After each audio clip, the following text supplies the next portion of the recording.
Hoje é dia de falar de Evil Dead, ou A Morte do Demônio, Ascensão, novo filme da franquia que não é uma sequência, não é direito um spin-off, mas pode ser tudo isso ao mesmo tempo. Calma, que eu já comento o que eu achei desse filme.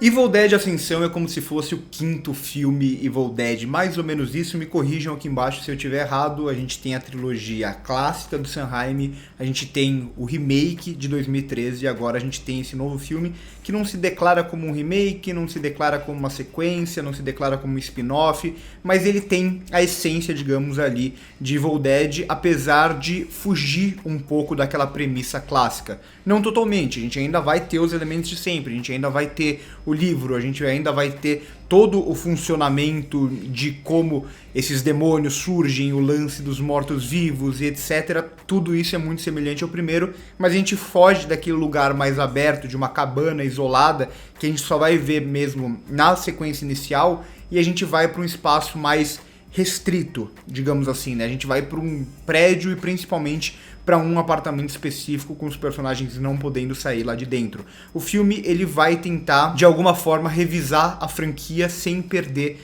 a essência da franquia. Ele faz isso bem em muitos sentidos, não em todos, mas de forma geral ele consegue fazer isso. Então isso vem desde o momento inicial, desde o primeiro plano do filme, que é aquele plano clássico de Evil Dead, que a gente vê como se fosse um ponto de vista desse demônio vindo em toda velocidade, até o momento que se revela que não é o ponto de vista do demônio, e sim um drone. Então é um pouco desse jogo que o filme vai fazer, de tentar pegar elementos da franquia e contemporaneizar. Isso vai aparecer bastante com os elementos tecnológicos, ou mesmo de sair daquela cabana isolada e trazer para um prédio numa cidade grande, por mais que seja um prédio aqui caindo aos pedaços. Então essa é a primeira revisão mais clara, e talvez a segunda seja justamente essa mudança mesmo de ambiente para algo um pouco mais restrito. Ao mesmo tempo, o filme ele não vai negar o trash de forma nenhuma,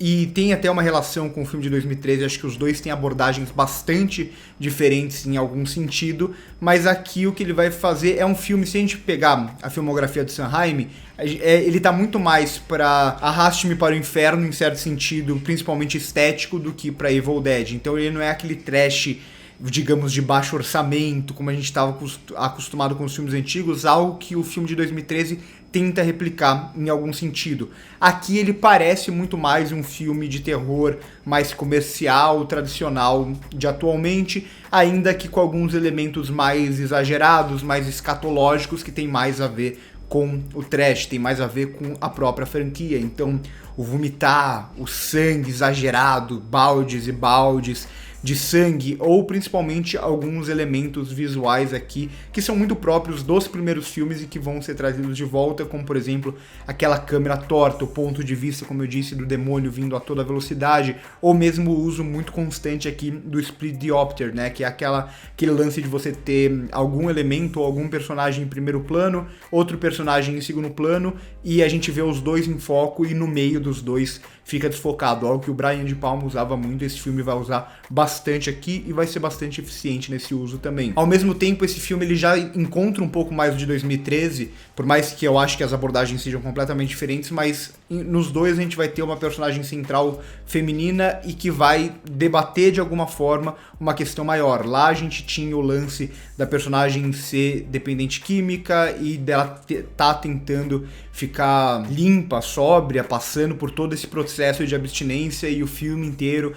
pode funcionar como uma metáfora para tudo isso. Aqui a gente vai ter o lance da gravidez e do ser mãe acima de tudo, de ser mãe solteira acima de tudo, o que vai conectar com as duas personagens aqui, com as duas irmãs em algum sentido. Só que o que eu acho que o filme de 2013 faz bem, e esse faz bem também, é não só usar essa metáfora e girar tudo em torno dela. Ainda assim, por mais que tenha essa temática a se abordar e se debater como se fosse uma metáfora, o filme ele vai ser um terror extremamente direto e, como eu disse, aquilo que a gente está acostumado com a franquia, com os momentos mais escatológicos, com os momentos mais sangrentos e por aí vai. Então não é um filme que recusa esse estilo de terror que Evil Dead sempre fez, esse terror mais tradicional, digamos assim. Então ele não vai tanto por aquele caminho atual que muitos chamam de pós-terror, de pegar um tema sério e por isso tudo tem que se transformar em questões psicológicas e tudo mais. Aqui não tem isso, aqui não tem uma preocupação tão grande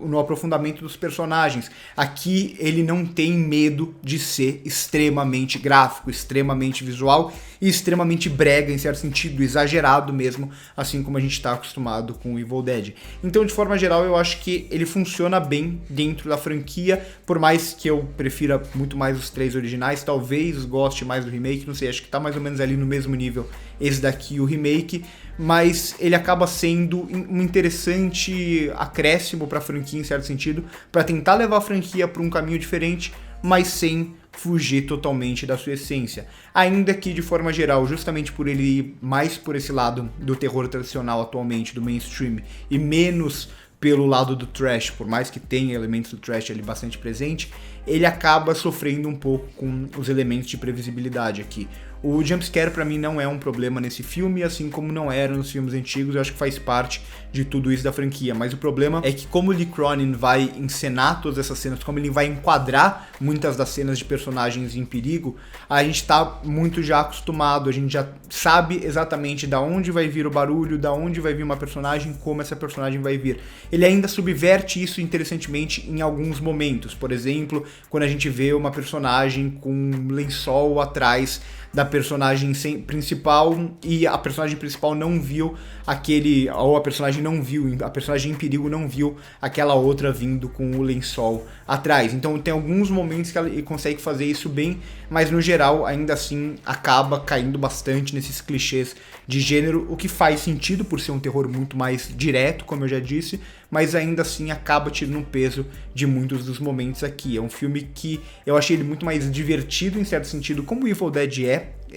de alguma forma, do que funcionar como um filme de terror propriamente dito em muitos momentos, porque acaba gerando esses momentos muito previsíveis. A gente sabe exatamente da onde vai vir cada um desses elementos para assustar a gente. O filme ele vai se basear bastante no jumpscare. Alguns até funcionam, mas no geral nem todos. Ainda assim, acho um filme interessante, principalmente para quem é fã da franquia. Quem não é fã da franquia pode sentir algum tipo de estranhamento aqui, mas de forma geral eu gostei, bem divertido. Evil Dead Ascensão, o 5º filme que a gente não sabe exatamente como ele vai se encaixar de forma geral na franquia, se vai ser um novo remake, um spin-off, uma sequência, enfim, a gente não tem algo declarado nesse sentido aqui, ainda que o filme ele deixe um espaço para continuar essa franquia. Não adianta reclamar, é assim que as franquias funcionam, a gente vai continuar tendo Evil Dead, se esse der dinheiro, se não der, depois de um tempo a gente vai ter outro Evil Dead de novo, é assim que Hollywood funciona, pelo menos se conseguir trazer bons filmes como o Evil Dead até consegue fazer, eu gosto até do remake, gosto desse daqui, pra mim não tem nenhum problema. Então por hoje é isso, curte o vídeo se gostou, se inscreve no canal se ainda não é inscrito, passa no primeiro comentário fixado para ver as nossas outras redes sociais. Se quiser ajudar a nossa cobertura de Cannes também, você pode virar membro aqui do canal clicando em Seja Membro, ou aqui na descrição a gente tem a nossa chave Pix também, se você quiser acompanhar a nossa cobertura de Cannes e quiser ajudar o canal de alguma forma. Por hoje é isso e corta.